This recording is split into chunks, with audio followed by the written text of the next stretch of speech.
নদীর ধারে কাটানো সেই সন্ধ্যার পর থেকে নিলয় ও তানিয়া সম্পর্কটা যেন আরও গভীর হয়ে উঠল। তারা দুজনেই বুঝে গেছে শান্তির পথ রাগে নয়, বোঝাপড়াই, কষ্ট নয়, কোমলতায়। কিন্তু জীবন তো সবসময় একই রকম সরল থাকে না। একদিন বিকালে অফিস থেকে বের হচ্ছিল নিলয়।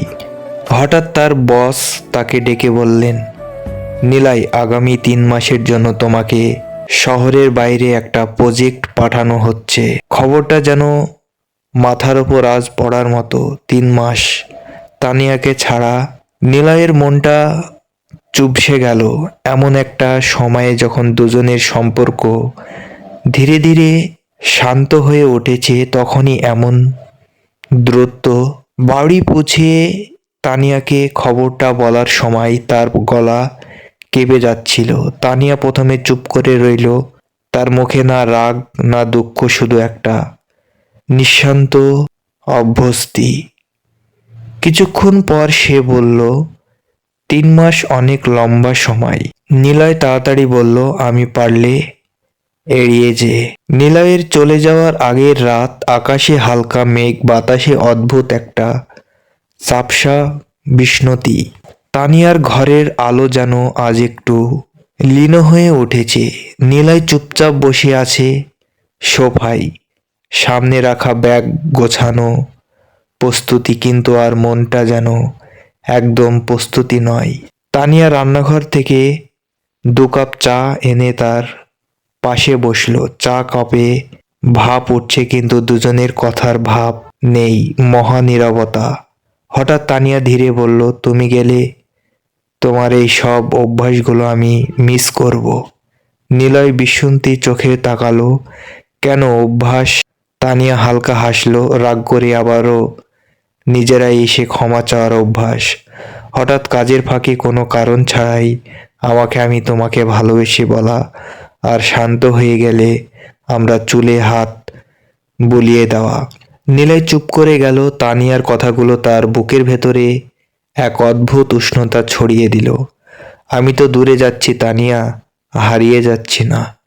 তানিয়া তার কাপড়টা টেবিলে রাখলো। আমি জানি, কিন্তু দূরত্ব কখনো কখনো মনকে ভয় দেখায়। তুমি ব্যস্ত থাকো আর আমি অপেক্ষা করি। মানুষ অপেক্ষা করতে করতে কখনো কখনো নিজের ভেতরে হারিয়ে যায়। নিলয় ধীরে তানিয়া হাত ধরল। তুমি হারাবে না, আমি হারতে দেব না। তানিয়া এবার নরম গলায় বলল, আমার তো এত চেষ্টা করে শিখিয়েছি, কষ্ট দিয়ে শান্তি আসে না। তোমরা না থাকায় এটাও যেন আমার জন্য কোনো কষ্ট না হয়ে যায়। নিলয় গভীর শ্বাস দিল। আমি প্রতিদিন তোমার সঙ্গে কথা বলবো, দিনে যে অবস্থা হোক না কেন। তুমি জানো, আমি আগে রাগ করতাম, ব্যস্ততাকে অজুহাত করতাম, কিন্তু এবার না। এবার আমি তোমাকে ভুলে যাওয়ার ভয়কে কখনো সত্যি হতে দেব না। তানিয়া তাকিয়ে রইল তার চোখের দিকে। সেখানে আজ কোনো অহংকার নেই, কোনো দ্বিধা নেই, আছে শুধু সত্যি ও প্রতিজ্ঞা। হঠাৎ তানিয়া মাথা হেলিয়ে নিলয়ের কাঁধে রাখলো।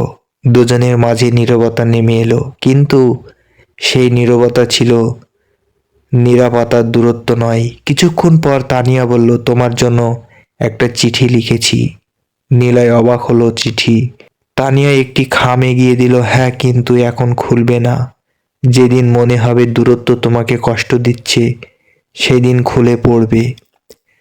নিলয় খামটা খুব যত্ন করে ব্যাগে রাখলো, যেন একটা শুধু কাজ নয়, তার শান্তির রক্ষা কবচ।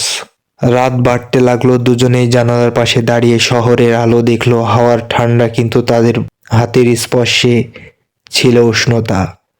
চলে যাওয়ার আগে নিলয় বলল, তুমি আমার শান্তি তানিয়া।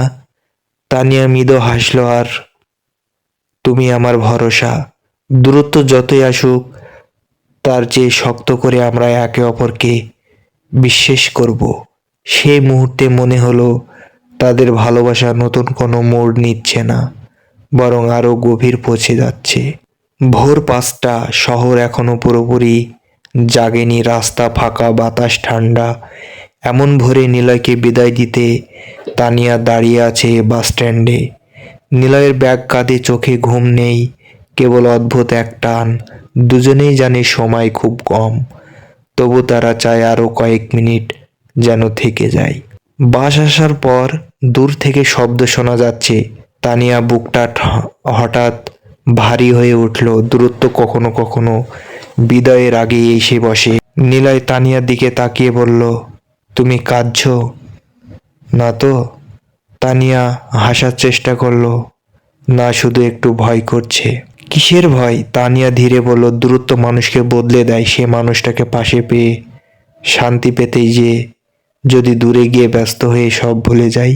নীলা এগিয়ে গিয়ে দুই হাত দিয়ে তার মুখটা উঠালো। আমি বদলাবো তো তুমি বুঝতে পারবে না? তোমার চোখে আমাকে সবসময় ধরে ফেলবে। তানিয়ার চোখে ভিজে উঠল। আমি শক্ত থাকতে চাই, কিন্তু তোমাকে দূরে পাঠানো আমার জন্য সহজ না। নিলয় ধীরে বলল, জানো তানিয়া, আগে আমি ভাবতাম কাউকে কষ্ট দিলে আমি স্বাধীন থাকবো। এখন বুঝছি যে মানুষকে ভালোবেসে তোকে ব্যথা দিলে নিজের শান্তিটা নষ্ট হয়ে যায়।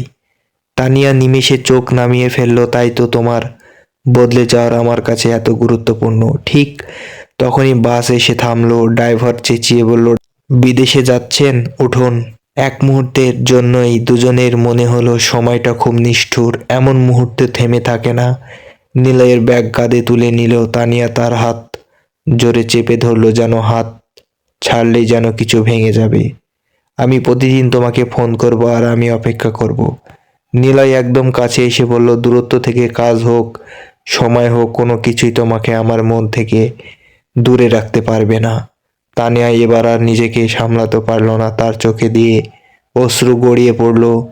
নিলয় সেই অশ্রু দিয়ে বলল, আর কেঁদো না, তোমার হাসিটা আমার শক্তি। নিলয় বসে ওঠার আগেই শেষবারের মতো বলল, আমি ফিরে আসবো।